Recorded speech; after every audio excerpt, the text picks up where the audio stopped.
खाक चौक में मंदिर शयन हो गया था और मैंने दंडवत प्रणाम किया। थोड़ी देर बाद जाने लगे तो हमने दंडवत प्रणाम किया। तो अरे राम राम राम राम, क्या कर रहे हो? बड़े लेके होकर मूर्ख का काम क्या कर रहे हो? हमने कहा महाराज जी क्या हो गया? हमें समझ में नहीं आया। महाराज जी क्या हो गया?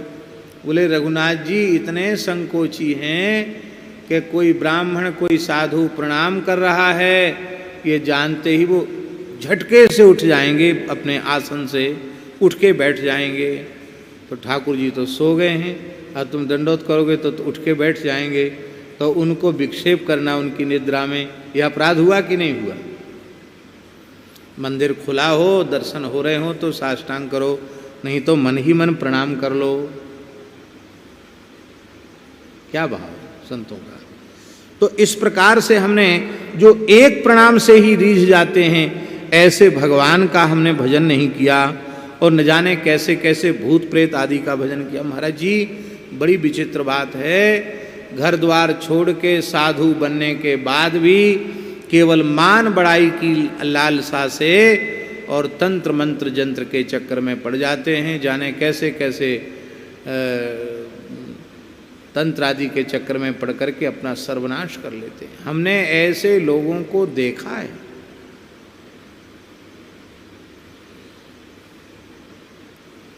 बहुत अच्छा साधु था, बरसाने में रहने वाला, और इसी के चक्कर में पड़ गया। भजन भी करता था और उसका परिणाम ये हुआ कि रामनवमी का दिन था, उसी साधना में कोई माथा पगलाया और वो ब्रह्मचारी जी वाला कुआं है, उस कुआं में कूद के मर गया। मर गया तो भयंकर प्रेत योनि में चला गया। वहाँ साधुओं को रहना मुश्किल हो जाए, एकदम जली जड़ी सड़ी सी बदबू आवे।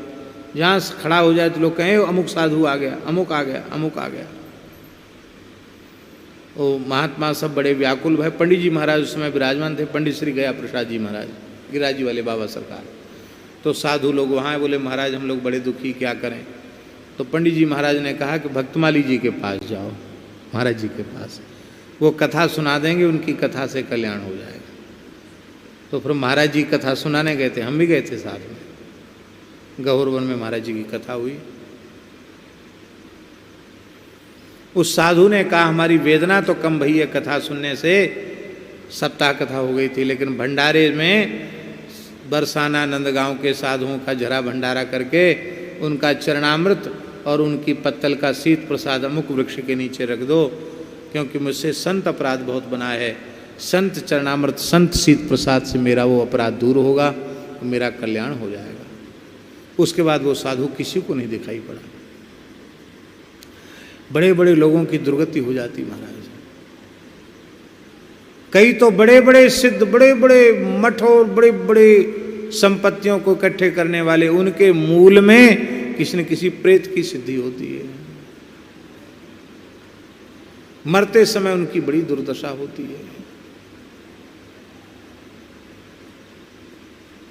एक महात्मा थे, चले गए स्मशान में। कोई पीर की कब्र थी, बड़ा प्रभावशाली पीर था, जंगल में थी कब्र। महात्मा ने देखा और तो कहीं बढ़िया जगह है नहीं, वहीं आसन लगा लिया। आसन लगा लिया तो आया, बोले मेरी छाती पर क्यों बैठ गया, उड़े यहाँ से। बोले अब तो साधु का आसन लग गया तो लग गया। उनको भी हनुमान जी की सिद्धि थी।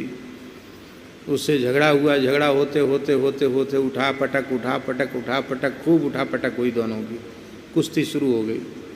और उठा के पटक के अंत में छाती पर चढ़ के बैठ गए। बोले बचाओ बचाओ बचाओ मुझे। बोले बस।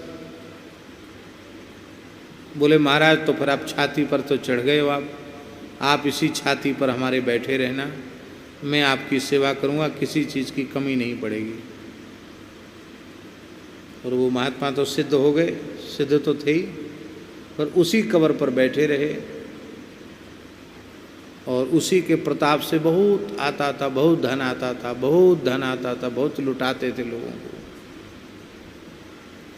लेकिन जब मृत्यु का समय आया तो अत्यधिक वेदना उनको।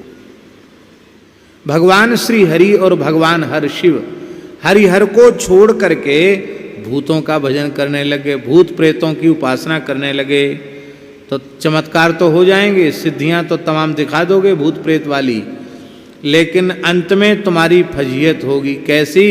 ले गणिका के से पूत, जैसे बेश्या के पूत का कोई आदर नहीं करता, पता नहीं किसका है, किस जाति का है, उसका क्या निर्णय किया जाए, एक पिता तो हो ही नहीं सकता इसका। ऐसा भैया कुछ भी हो जाए, श्री राम कृष्ण नारायण को छोड़ करके, शास्त्रीय जो देवी देवता हैं इनको छोड़ करके, हमें मनमाने ढंग से इनका तामसी इनका सेवन नहीं करना चाहिए।